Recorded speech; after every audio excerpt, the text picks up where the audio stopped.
Welcome to the Sales versus Marketing podcast, where we talk all sales, marketing, and business. Today, I am sitting down with Maayan Gordon, who is a TikTok influencer with over 1.7 million followers. She has built several businesses, an entrepreneur by heart, and this is her latest venture on building business, social media, and the importance of putting yourself out there and understanding how to leverage emerging technology and social platforms to really bring your brand as a person and your business to the next level. So, Maayan, thank you so much for joining me today. Just tell us a little bit about yourself, and then we'll speak a little bit more about what you're doing with Glassworld and TikTok. My name is Maayan Gordon. Thank you so much for having me on the podcast. Really excited to be here. And I've got a really very non-linear story about who I am. I grew up in an Orthodox Jewish family, so we kept kosher, had a lot of very kind of different experiences as a child from growing up Orthodox Jewish. But then as I moved into really competitive basketball growing up in 12 and 13 early teens, that really conflicted with kind of keeping the Sabbath the way that we had been. And so my parents really allowed me the freedom to pursue my basketball dreams and goals. And from that, I kind of stopped being as much Orthodox and keeping to the kind of Jewish laws, as they're called. And from there, also had a really diverse schooling experience, starting out in a private Jewish school, then going to mostly Black public school that was much, much larger, and then back to a mostly white private high school. And so I've kind of, my whole life been trying to figure out all these different experiences and really how they fit into my life and how they affect me, and using them as well to kind of figure out who I am. And then in the past 10 years after high school, I did a year and a half of college before I dropped out and kind of realized that I had entrepreneurship in my soul and in my blood, and pursued that to its fullest, from copywriting to starting my own business and creating my own product in small but growing industry, which was the smoking industry. I live in Seattle, Washington. I'd grown up in Seattle, Washington, which is a weed legal state. So that had always been something I'd been really interested in as a youngster growing up. I think drugs are something that most young kids are at least interested in. And so I did that for a while, copywriting my own product, switched to graphic design, which I did for a little bit, which led me into the glassblowing, which is the thing I've been doing the longest now, besides kind of internet marketing as a whole. And I've been doing that for 4.5 years. Can I ask you something? How does cannabis parlay into glassblowing? So pipes. I understand. Okay. So everything besides a joint, the way that Yeah. Okay. cannabis is with various different glass. Okay, I got it. Cool. Thank you. Yeah. And for those who don't know, it's just to give a little background on that. It used to be that all that existed were like basic, they call them spoon pipes. And it's just like a basic glass pipe, and they would sell anywhere from $20 to $60. But in the past 10 years, the industry has evolved to where there's these really, really, really fancy art style bongs that sell from 10,000 up to $1 million is kind of what the highest price one is at the moment. But it's completely evolved this industry.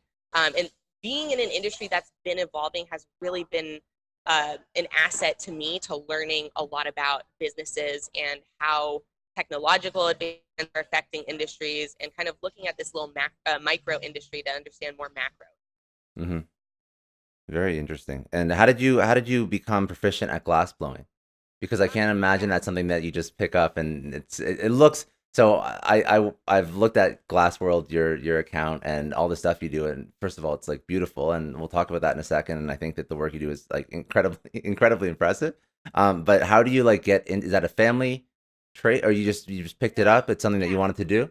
Yeah. So I realized that I had some artistic ability, not with drawing or painting or anything kind of that you hold something in your hand, because I tried those out and sucked at them. But I was really good at ceramics. I went to this really privileged high school that had a fantastic ceramics studio and whole ceramics program. And I think they got like one of the teachers from the University of Washington to come teach there. And I was really good at ceramics, and I really loved it.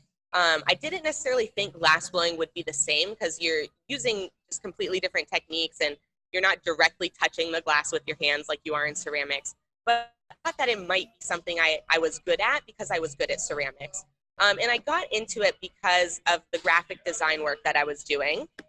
I was doing it for all sorts of random businesses, like whoever wanted, a pizzeria, an auto mechanic, all these random things, a lawn care service. And one of them happened to be a glass artist, just, a year and a half into my doing graphic design and logos and stickers.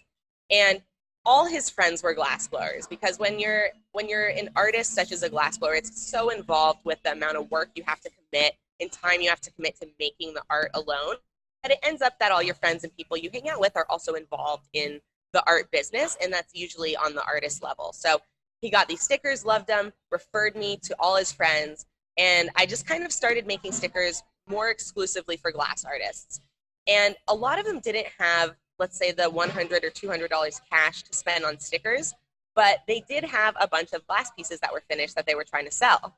And to them, that was a really great deal for them to trade those, let's say, $300 worth of pipes to me for the $100 worth of stickers, because it only cost them $20 in materials. And same with me, it was much better to get $300 worth of glass than it was $100 cash in stickers, because I could sell the glass for like $200 really quickly, because I was selling it underpriced, so it was a great value. It was still more than I would get for the stickers. So you were just really good at marketing and branding and selling. Good at hustling. Yeah. I spent Yeah. years of my life completely living off of Craigslist trades that I did, starting with something small and then just trading it up. Because I had graphic design and web design skills, I could trade my time for things that I could then either trade for more valuable things or just sell. So I got a lot of really interesting stories from that period of time in my life. But I've always been good, at trading. I think probably because my parents never gave me any money. Growing up, there was no allowance. I could work, for a very, very measly amount of money. But to me, it was like, I'm not going to mow the whole yard for $1. That was kind of the deal type of thing. And so I kind of figured out other ways, and my parents were not happy about this at all. But I figured out, I could trade my toys to other kids for either snacks. You hustled. Yeah. I hustled from a very because being Orthodox, Yeah. I was really deprived of a lot of things that I wanted as a kid. So like, Yeah. I wanted, I couldn't eat because they weren't kosher.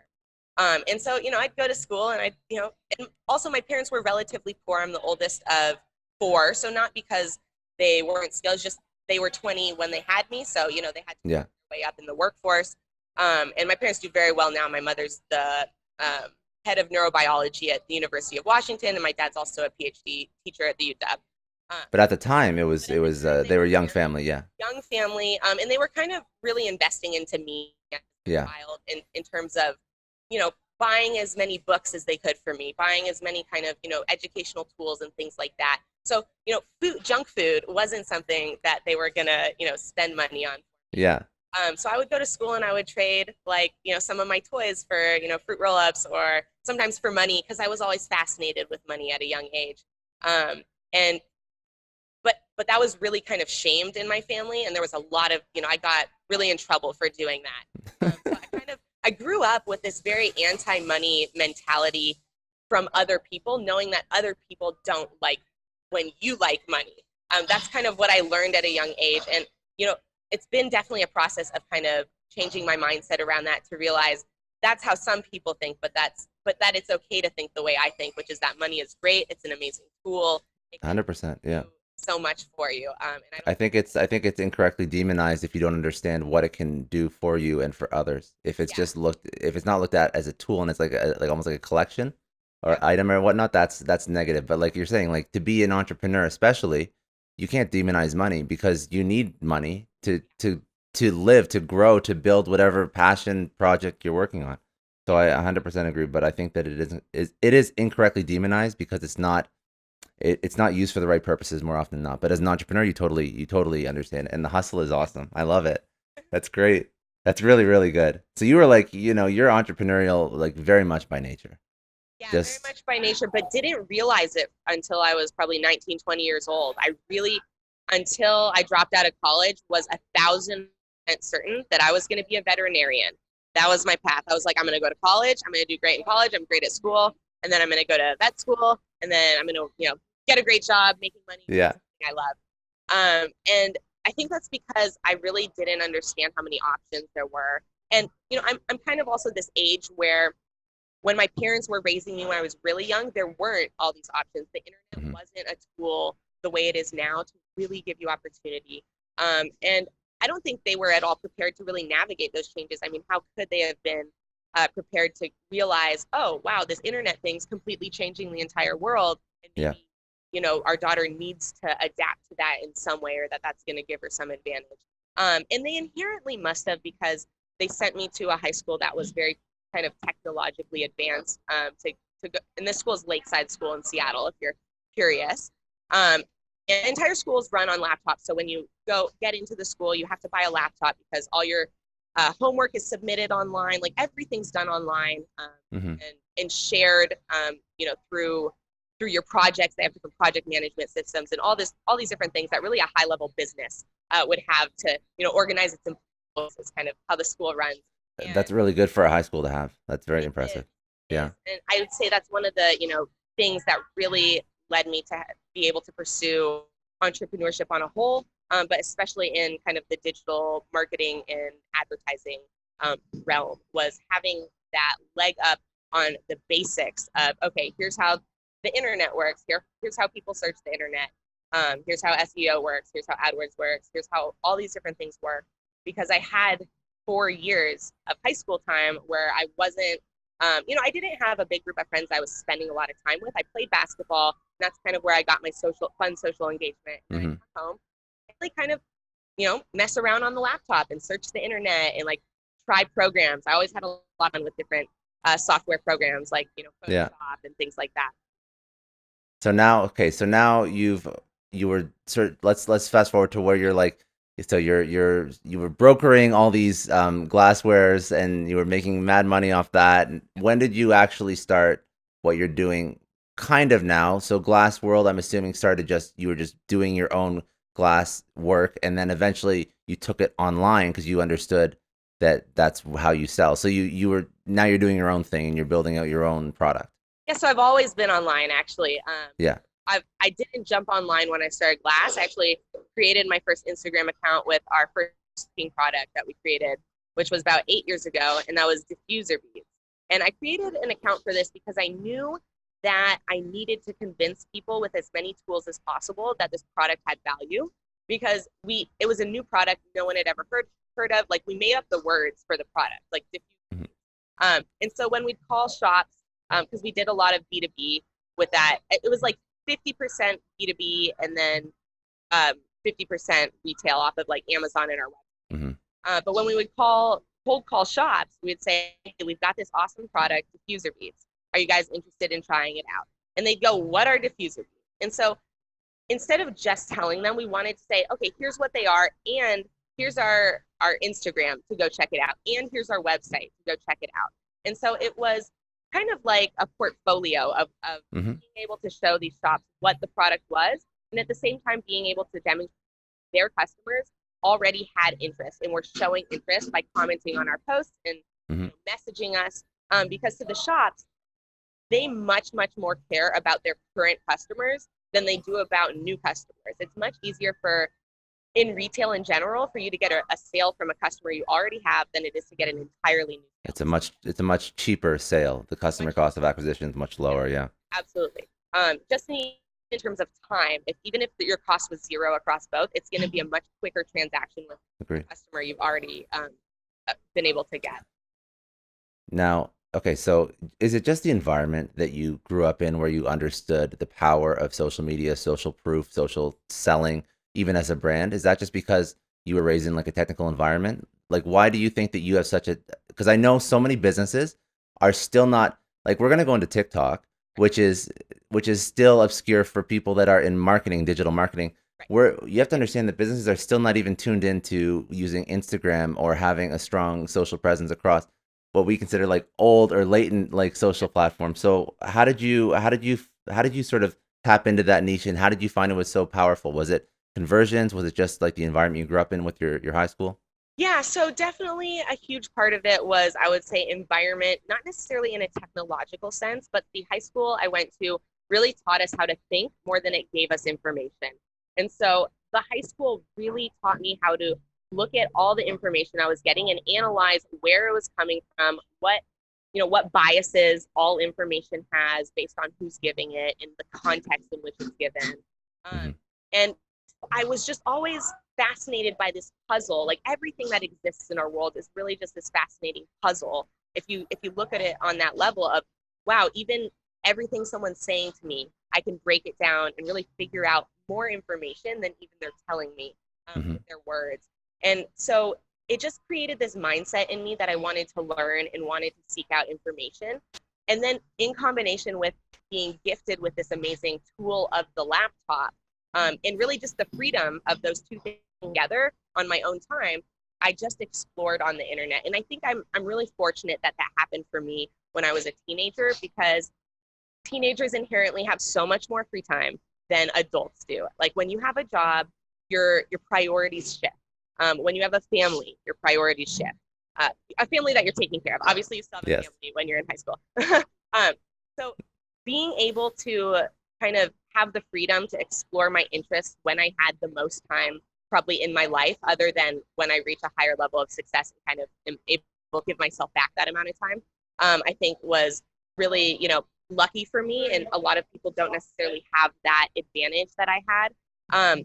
But if you are interested in developing kind of that curiosity, I think curiosity is absolutely something that can be developed. It's not something that like you just have or you don't have. The more you foster it, the more it grows. And if you're interested in becoming more interested in social media, in technology, all you have to do is really spend some time with it, away from all the other pressures, away from everything else that exists in your life. You have to go, I'm going to just get to know and explore and play around with this technology. And when you give yourself the freedom to really interact with a piece of technology, you'll start to realize both on an intellectual and emotional level that it is helping you and it is actually doing things that you want it to do for you. And once you make that connection, then you don't have to motivate yourself. Like it's self-motivating to do things that are good for yourself. 100%. Yeah.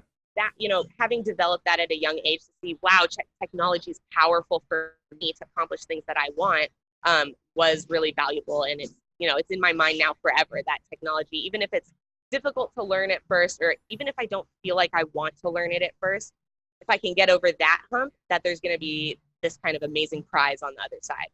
I think that's why, if we look at where you're at right now and somebody would look at you from 30,000 feet, you look extremely successful, with all your following, your social media presence.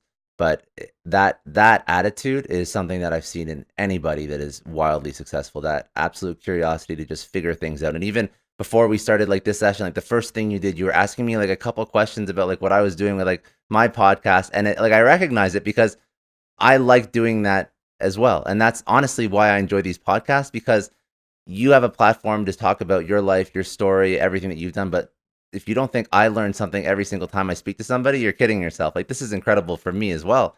And the things that I can take away just by having a platform to interview the most interesting people in the world I love it. So yeah, I think that congratulations on being self-aware enough to recognize that is an incredibly powerful thing as an individual, regardless of whether or not you're an entrepreneur or you're working in an organization. That curiosity you'll never let yourself down as long as you're learning something. Absolutely. Yeah. And what I've kind of realized, just to one more thing on that curiosity level, for people who are okay, I'm curious about bugs. I think that's a great, I'm curious about insects. How the hell is that going to help me in my life? So if you really just pursue that interest, I think it helps in so many ways. One, you become more interesting to people now that you have all these interesting facts to talk about bugs. Even people who don't like bugs, they'll still think it's very interesting that you know these random specific things. And people will pay more attention to you. And then two, the ideas you get in one vector of your life, your brain is not this prison where ideas are kept. Okay. So I think that it's really great to just pursue your curiosity on any level, even if it's something that doesn't feel like it's completely relevant to your life. Because when you get new ideas, those ideas apply across all the aspects of your life. So even if you're studying bugs and you're how do bugs apply to anything else in my life? There might be something that you learn that you don't realize while you're learning it that it applies in another aspect. It's kind of one of those aha moments that I'm sure Hmm. we've all experienced, where you're doing something in your day-to-day life, and then this crazy idea from something you learned a month ago or 2 weeks ago pops into your head, and you're like, whoa, I never knew that that would be useful for like this thing I'm doing right now.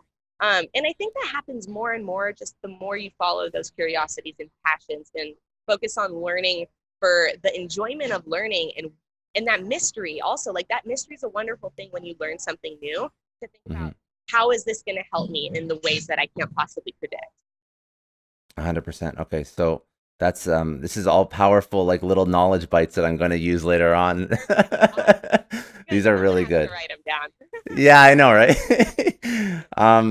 Okay, so we've gone through where you sort of became proficient on social. You're using that to some success.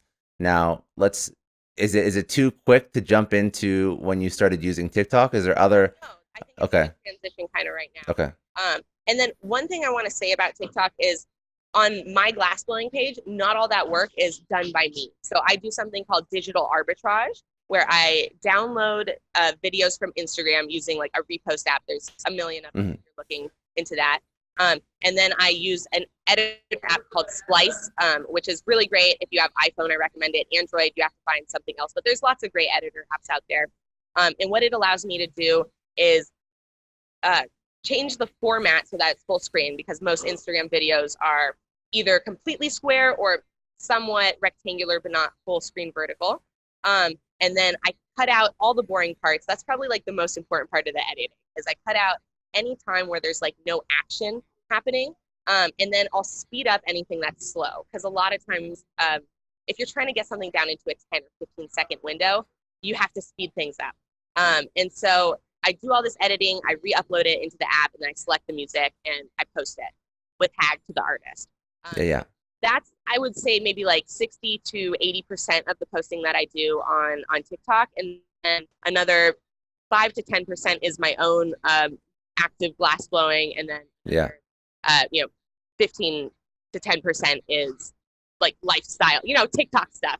Yeah, yeah, yeah. No, but I think that's also important because you if for content creators that are looking at TikTok and are don't understand what they can do, there's so many ways to create content that So many. um that's not just for example like that digital arbitrage, content curation, chopping and editing up clips, whatever it may be. Like there's so many ways that even if you're not great at creating content, there's ways to create useful content that isn't like ripping people off. It's not copying. It's that you're creating something that there was nothing, and now you're not only creating stuff for your own page because you're an artist in the sense that you know what looks good, how to edit it, how to put it together, but you're also driving incredible amounts of traffic and awareness, especially now for somebody who probably has like a couple hundred people that have ever cared about glass blowing Yeah. following them originally. So Yeah.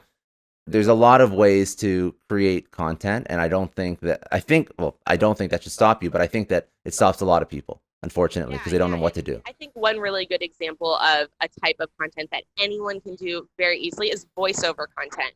Um, Literally take the video, don't change it, but do a voiceover in your own style, make it fun. Yeah, Whatever your personality is, do a voiceover. People really love that. And it's so easy to do. So yeah. that's something any business can do. And I think that the what you should take away from creating all this content and being personal and doing voiceover work or digital arbitrage or even just your own self, Yeah. you're putting yourself out there, which is the most important thing, right? So that's people have ad blindness and they don't always like being sold to by a company. But if you put a little bit of yourself into that, it's much easier to feel like they have a real connection with the person who's creating the ads or creating the content or running the company because Yeah, it's somebody. It's absolutely. not just it's ominous company. It's a Business, person. yeah. Yeah, exactly. So okay, so cool. So you got on. So how did you first of all how did you discover TikTok? Why did you think that was a good outlet? Yeah, so I've followed Gary Vee for probably 4 or 5 years now. I've listened to like his entire series of stuff, because one advantage I had also while I'm glass blowing, I have like hours on hours on hours to listen to podcasts and music. So I have a really well developed sense of both music, and then I have a lot of information, just kind of knowledge wise, from listening to a variety of podcasts. And so his was one of the ones I listened to, as well as his I can't remember which book, but he's got one of his books on podcast. His most famous one, the original. Crushing Crush it. It, yeah, Crush It. Yeah, yeah. And I've kind of, since I went through all of his content, been just kind of keeping up to see what he's up to, type of deal. And he kept talking while I was like, looking to see, okay, what's he up to this week? Scroll through, okay, a couple more motivational posts. He's like, Yeah. more business, because you get through all the motivational stuff, and he does have actually really interesting, very in-depth business videos on his YouTube, and then sometimes through his IGHTV. And so I kind of would keep my eye open for those, but I just kept hearing him and seeing him post about TikTok. And I was like, if he keeps posting about it in this way, and I really resonate with a lot of the kind of business theories and applications that he believes in. And so I thought, okay, he must see something that I don't see yet, because I see everything he said. Like when I was listening to Gary Vee, it wasn't new information I was getting. It was reaffirming all the information I already had. And so I was like, what is up with TikTok? So I jumped on it. I started just posting glassblowing videos. I started out with the marijuana related smoking pieces, but they were so easy that you couldn't tell. Like no one unless you made the piece or you've seen that piece before, like you wouldn't know that it's a bong or a pipe, because it looks like a crazy dragon or like amazing turtle or whatever. And it got flagged and taken down right away, like within 30 minutes or an hour. And this was when I had maybe a couple hundred followers. So it made me realize, wow, this app has very different like technology behind it, because none of the other apps can do that. Like the app's not flagging anything. People are flagging anything. And then, there's people who work at the app who are coming to verify whether or not. And so I started being just really fascinated, because I've always been curious about technology. I was like, oh, this app's really different. Yeah, so I was curious, and I was trying to think about how that was possible. Like, how would the app be able to do that? And what I really came up with, I was like, it must be AI software, the way that like YouTube has AI that can kind of read video content on some level. And I was like, wow, that's amazing that that's like this integrated part of the app. So I had to switch up my strategy. I realized, okay, so it's really smart. It's going to detect all my pipe related videos. So what can I post that's still going to be really interesting visually, but not going to get flagged? And the first thing kind of was soft glass. So there's two different types of glass blowing. One is borosilicate, which I guess you'd call hard glass, which is what I do. And the glass cools really quickly, so you have to do all the work directly in the flame. With soft glass, it cools down much more quickly, so you can stick it in the furnace, pull it out, and then do all these beautiful kind of cool. It cools slower. It cools slower than the. Yeah. Okay. Cool. Yeah. And as it cools slower, it hardens slower too, so it's still pliable. Yeah. And so I started posting those videos, and they were doing pretty well. Getting like a couple thousand views, which for having not many followers and being 2 weeks in on the platform I was very intrigued by that. But then I posted a video that started getting millions of views, and it was going viral and crazy. And of course that, was one, really exciting, because I'd never had any video on any platform that did probably more than 100,000 views. So for it to be getting millions and climbing was very exciting. Two, the comments were very interesting. I into this kind of subculture called Visco girls on TikTok, where a Visco girl is someone who wears a lot of scrunchies, she has a ponytail, and she cares about the environment. It's just like this kind of like how goth is a type of person, or skater boy is like a type of person. So it's just kind of this category of person that is really popular on TikTok. And they all have like there's hashtags for it, and there's videos for it. And because the video was this giant turtle, and it was super realistic, people were like, no, they're murdering a turtle. But then the other half of the people were like, no, it's glass blowing, don't worry. And so there was this back and forth in the comments of people being confused about like what was really happening in the video.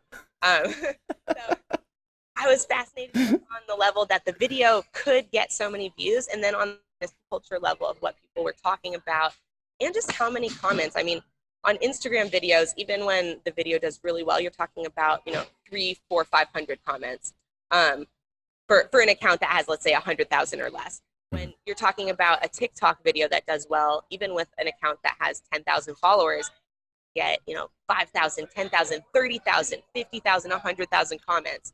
The engagement is crazy disproportional to the Yeah, absolutely. So since that happened, I just kind of started slowly putting more energy and focus onto it because I've always been someone who's followed opportunity. And I saw, wow, there's a lot of opportunity for me to grow and reach a new audience here. And so I've been doing that. And then kind of a month in, I realized Gary's also talking about LinkedIn a lot. if TikTok worked out so well, I took his advice and look how well it worked for me. I better hop on LinkedIn. Yeah. And since then, I've just been really posting, the 10 years worth of information and knowledge that I've learned doing business, as well as the active kind of learning I'm doing with TikTok, and interacting with all these new people that I'm getting to meet through LinkedIn. So it's like almost a self-perpetuating process once you really start promoting cross-platform, I feel, because you always have something new to talk about. You always have something new to leverage and promote. You always have new information that's valuable to you and to other people. So it's just been great. I've been on LinkedIn for the past, I want to say 4 months now. And it's just been climbing just as well as TikTok has. Numbers are not the same, but I'd say the growth is still the same. I'd say so. LinkedIn, I really double down on LinkedIn because I find that that's where I'm comfortable at, and like that's what I can speak to all the time. TikTok, I'm trying. I'm playing around with it. I think that a lot of for me, I speak a lot about you have to create content, and it's like pot calling the kettle black. Like I'm like I still have to myself focus on making more content and like figuring out like what resides or like what like really people care about. But I think that the fact that you're like doing cross platform, you're doing it successfully, and you've I think discovered something that a lot of people have trouble with as well. Like even people that want to go cross platform sometimes they have trouble understanding which content is optimized for each platform. And I've seen your stuff on LinkedIn, and I think that the way that you build your LinkedIn brand is obviously there's still some crossover, but it's still very strong. So congratulations on that, and I think you're doing it very well. And I'm very impressed because I don't see a lot of people again like on TikTok who care to build out their brand on other channels. They seem to just double down on one. That's fine. And it's literally the same thing that I've seen with YouTubers where they just build out one channel. And like, listen, some of them make millions of dollars now. So I guess maybe they don't care, but still like imagine YouTube went down yesterday or TikTok went down or tomorrow, or excuse me. What would you do? Right. So exactly. And for me, I think that that's something I was always really hyper aware of because I was in this category, which was, the smoking industry category that everyone already knew that none of the platforms liked us. Like it's all smoking culture has never been okay. It's only much more recently been accepted, because of legalization in different states. But on a whole, like, the industry understands, like, look, the platforms won't promote us if they recognize that we're related to like kind of marijuana content at all, that they're going to limit our reach. And so I always, that's why I have 2 Instagram accounts, is there were times when, you get shadow banned on Instagram and now your stuff's not getting seen for 2 full weeks by like almost anyone. And so I really started a second account on Instagram to mitigate that, that circumstance. yeah. And then, cross-platform was kind of the same thing. As my Instagram sales started to dip, I started to realize, okay, whether or not they pick back up, like this is something that happens in business, and I have to be kind of someone who's more planning and preparing for that and building it into my business structure than someone who's reacting to it. So, 100%. So have you noticed like when you've gone cross-platform to LinkedIn, are you trying to build out other audiences across different platforms? Are you going to go to YouTube? Are you trying to, I don't know, do like live streaming on, I don't even know, is it possible to like do something on Twitch? Like, do you see value in other platforms right now outside of the ones that you're sort of? Absolutely. Again, I'm kind of a strange bird where I follow opportunity, even if it doesn't like really make sense. If I could smell the opportunity in the air, I'll follow it, because if I don't seize on that opportunity, I'll learn something incredible from it. And that to me is just as big an opportunity as like success. And so for me, what I'm really trying to do right now is make myself as approachable, as available, as marketable to any opportunity that comes my way within kind of my skill set that I'm really good at, so that I would be very successful at it. So for example, yesterday I did have and these opportunities, they pop up out of nowhere all the time, which is what I've really learned is the opportunities that are out there that you're unaware of have a huge impact on your life. But if you're not patient for them to kind of find their way to you, then it's like they never existed. And so yesterday I had someone me who works with, I'm trying to remember, I think it's called Bigo Live. It's a streaming app, Mm-hmm. and they're interested in paying me monthly to do a certain number of hours streaming on that platform. So for me, the way I think about it is cool. That's really nice to get the money in, but I want to do streaming on a platform anyways. Now's an opportunity for me to start a new audience, Yeah. bring my audience on LinkedIn to this platform, build a unique community around that, and at the same time be getting paid for it. So Yeah. it's not something I would have jumped into without the paid opportunity, because I do feel that I'm getting so much value out of LinkedIn right now that I'm also kind of really doubling down on it and making sure that I'm maximizing the opportunity and value out of that platform. Mm-hmm. But if someone wants to start paying me to take a chance on another opportunity, Yeah. how could I pass that up? No, I agree. And it's just another, like you said, a learning experience. So maybe your audience fits with live, maybe they don't. You'll find out and Yeah, you'll and if learn. they don't, And then I learned yeah. something really valuable about live. I'll be able to analyze that and see, why didn't this work for this live? Yeah. Was it the platform? Was it the crossover audience? Was it some way that I was trying to market or push the crossover? So I think I learn a lot more from my failures than I do my successes. Um, Mm-hmm. but obviously, success is really fun and wonderful too. So you have to always mitigate those things. But I think a healthy amount of failure mixed in with success is always something that's going to propel you forward faster. I agree. I think that if you just have success, when you do fail, you won't know what to do with yourself. Yeah. So having those micro, very like hopefully not major failures, but micro failures and learning experiences like along the way, I think that's very important. Um, so if you were going to speak to somebody who is looking at all these social, it could be a business, it could be an individual who's trying to make themselves more marketable. There's so many options now. How do you, and there's no right or wrong answer to this because I'd have to think about this myself. So maybe we can just talk through it. But what do you think would be the best way to sort of approach looking at building out a brand for yourself? Do you go to LinkedIn? Do you go to TikTok? Do you go to Instagram? Where do you start, or do you just start on all of them slowly? No, I think that there are so many platforms now that it makes sense to do a little bit of research beforehand before just kind of trying them all out. Um, Hmm. there is, you can thin yourself out very easily, and the platforms inherently work better when you put more effort. Like every single platform works better when you put more into it. So I Hmm. think really, three or less platforms if you're starting from scratch is always the way to go. I really kind of suggest starting with one, building the posting habits into your lifestyle with one, and then working on adding the next and the next. I think that's for me been the most effective way. But if you're just starting out and you don't even know which one to try first, I would say research. So think about who is your target customer, and then think about which platforms that they're on. Or if you don't know, like even if you think you know, still do research. Like just Hmm. Google, where do what are the best social media apps for dog owners? And a cool thing about that is you'll probably have, lots of articles that say Facebook or LinkedIn or this or that, but you might discover this much smaller social app that no one's talking about because they're not in the dog space.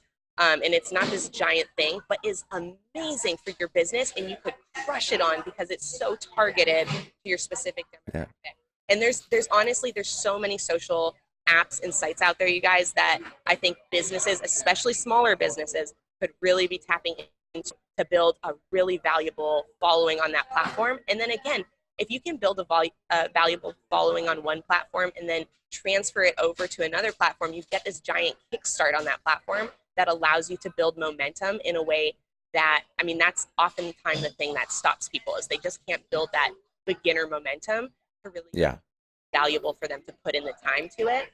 So if you can get that on any one platform, you can almost always get going faster on the next platform from help, via that first one.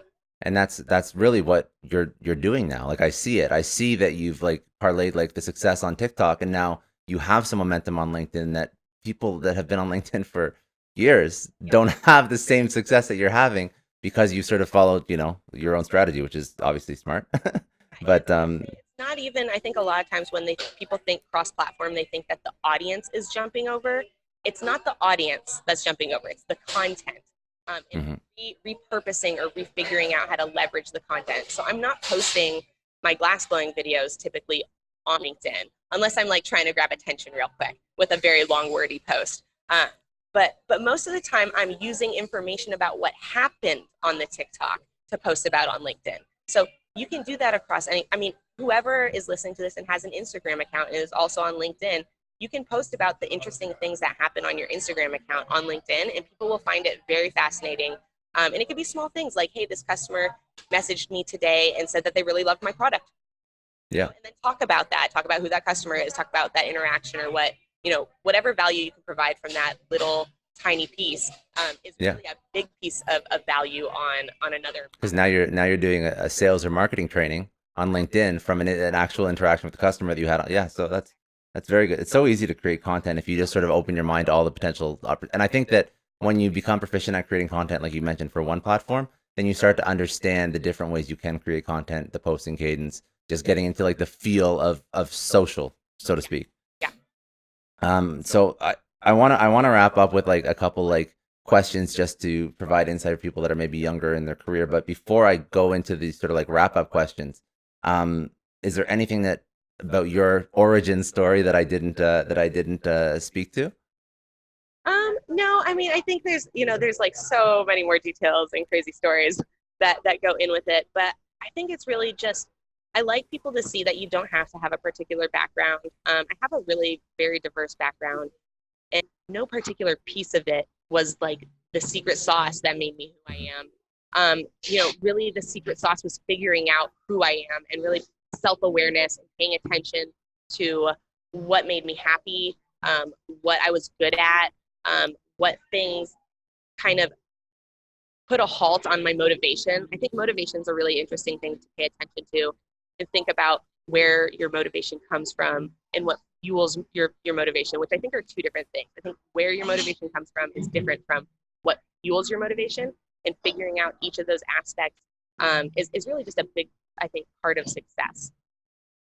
Self-awareness is incredibly important, and you're right, because you could be motivated to start something, but what's going to, if I'm understanding correctly, so I don't want to put words in your mouth, but the fueling of motivation is the drive long past it loses its fun or its excitement, I'm assuming. So what's keeping it going long term? Yeah, absolutely. And even on the level of beyond the idea itself, what fuels you, like in general, when you need energy, where do you get it from? Because I think a lot of times we can run out of the fuel that comes from the why of our business. Like all our fuels have a tank size, but we have unlimited tanks. That, I think that's a really good way to kind of, for people to think That's a great analogy. Yeah, I like that a lot. and you can really always find more tanks to fuel you based on the things that are happening in your life. So for me, over the past couple years, that's really been finding the tank of nature, kind of realizing that anytime I can put myself in a natural environment, that I can really get energy and fuel from that for whatever it is I'm doing or trying to accomplish. Even so much as focusing harder on something, that I can gain fuel from the beautiful leaves and the air outside from that. Or let's say another one would be from routine, that I can actually gain fuel from having routine in certain parts of my life. And that creating routine can be a system that fuels me even around something that normally I would find draining. So like brushing my teeth or taking out my contacts at night are not things that fuel me, but the routine of them fuels me. I like that. That's really powerful, because I've never heard it phrased like that before. But you find a system that supports the good and the bad, and you'll be successful in both as long as you find that system that works for you. Oh, that's And that, yeah, absolutely. I like the way you put it too. I like the way to fill like unlimited tanks, limited fuel. Find that process that sort of helps continue and finding new tanks, so to speak.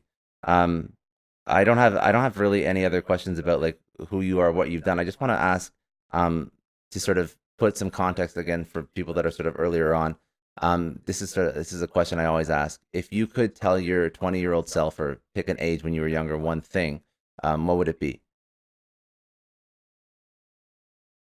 Ooh, one thing. So it would definitely be something centered around my self esteem or like who I am. 'Cause Hmm. at that point in my life, I really struggled. I think with you know not being the person that I wanted to be and not feeling like I would ever or could ever be that person. So it would be something along the lines of just focus on today and get who you want to be today. And I Hmm. promise you that you will be more than you ever imagined. And I love that you said that, because what I like asking one of two questions. I like asking, what would you tell your 20-year-old self? Or I also like asking, if I was to meet you in high school, would you be the same person as you are? And obviously the answer is always no. But I like to frame that because there's a variety of people that listen to this podcast in particular, and some of them are obviously more mature in their career, but some of them are where you were at when you were 17, 18, 19, 20, just getting started in their careers, trying to understand where to go, what to do, what skills they should learn or whatnot. And I think that highlighting the fact that you are definitely much more different, as a person, you're like almost like a complete stranger compared to who you were when you were, in a good way. I think that provides a lot of fuel or tanks or inspiration, whatever you want to call it, to people that are much younger. So that's really what I wanted to get out of that. But thank you. And then lastly, uh, where do you go to? You spoke about podcasts. You spoke about Gary Vee. A book, a mentor, a resource. Where do you go to learn? Yeah, so I really go to the internet, just in I'll search just things I'm interested in, and then again because I have a developed sense about being able to immediately tell what garbage content is and what's not, I can kind of look through the pages and find something really interesting or something really valuable. Um, yeah, I mean, just research and learning have been always my best tools for accomplishing anything. Sorry, I kind of forgot what your question was. No, it's all good. No. Well, that's first of all, that's good. Like that's a very important takeaway. So it's not bad. No, I was just, it can sort of segue into what the question was. I was like learning resources, like things where people should go. So is it like a podcast that you love that you found super valuable, like that kind of thing? Yes, no, I do have. There's two kind of literature things I want to recommend. So one is Yeah. the Four Agreements. I don't remember who wrote it, but it's very widely known, and it really talks about kind of how you interact with the world. It's much more a mindset style book, more than Hmm. it relates directly to like business things. And then the second one would be a podcast called Business Wars, and I learned such an incredible amount of information that applies across everything that I know and learn from that podcast because it's really a story style podcast, where they take you from the beginning to kind of now of two big businesses that have been competing over time. So Pepsi and Cola, Hmm. Netflix, HBO, like these different kind of big, long battles in history, but have been completely business battles. But they really tie in like all the characters and how the owner or the person who was running it had these really major effects. And it really opened up my mind to understanding how big businesses run things, how big businesses evolve over time, and kind of the decisions that had the most impact for those businesses because they do it across really every industry from tech to food to uh, you know, accounting. Like literally everything, they just speak about like these like massive. That's very cool. I've actually listened to Business Wars before. I like it a lot. Yeah, yeah, It's I love it. yeah. That's a really good podcast. And no one's ever recommended that before. They usually recommend something by Gary Vee or something like that, or some sort of like niche like marketing or sales podcast. But that's a really good one. 'Cause I think it covers just like it's agnostic of a business unit in particular. It's agnostic of an industry. It just covers like the whole range of things that can happen, Yeah. which can be totally applicable to And literally yeah, anything you do. something I really like about that podcast in particular versus like other podcasts that I've listened to is so they have a narrator that's telling things Hmm. like this happened, but then they cut a large amount of it is conversation. So they create conversation that it's not the actual words that they were using, but they create conversation so that you can feel like you were in the room listening and a part of these moments that were happening. And I think That's that very cool. yeah, emotional Yeah. connection, like it made me remember everything that I Yeah. listened to in the podcast versus like other podcasts I know that I listened to. But like if I had to tell you what they were specifically said, I Yeah. might forget. That's another takeaway, and you're not going to go into that. But the ability to tell a story properly is incredibly important in anything you do. So, great point. Okay, if people want to get in touch with you or contact you, how do they do it? Yeah, LinkedIn right now is probably the best kind of platform to get in touch with me. If you want to find me, my name is Maayan, last name Gordon, Gordon. And Hmm. you can also, find me on Instagram. I answer Instagram messages very regularly. My businessy Instagram is Monkey Boy Art, and then my glass related Instagram is Monkey Boy Glass. And then on TikTok, you can find my glass blowing videos at World of Glass. So that's all we have for today. Thank you so much, Maayan, for joining me. If you haven't already, please like, share, subscribe to the Sales versus Marketing podcast, where we speak with sales, marketing, and business leaders. You can download this podcast wherever you can download podcasts, including iTunes, Spotify, iHeart, Acast, as well as you can watch this podcast on YouTube. As always, have an amazing week. Have a productive week, and we will speak again soon. Bye now.